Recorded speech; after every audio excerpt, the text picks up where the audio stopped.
I'm Emelia Campbell. I'll be doing this week's 8 to NAV.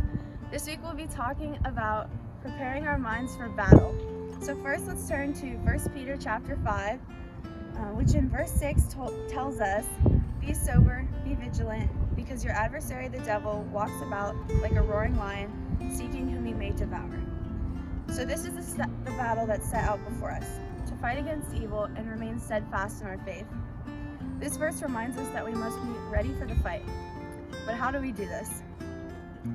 So next we can turn to 1 Peter chapter 1, verses 13 through 15, which tell us, "Therefore, preparing your minds for action and being sober-minded, set your hope fully on the grace that will be brought to you at the revelation of Jesus Christ.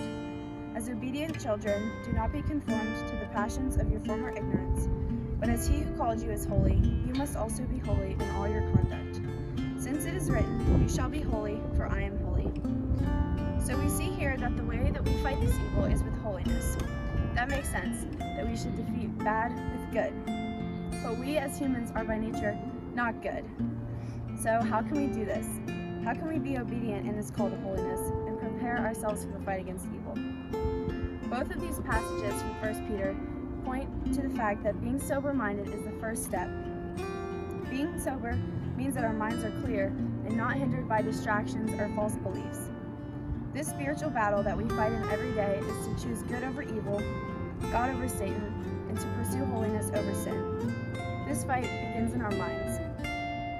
In 1 Thessalonians chapter 5, verses 8 through 11, this idea is expanded on, saying, "Let us be sober, putting on faith and love as a breastplate, and the hope of salvation as a helmet."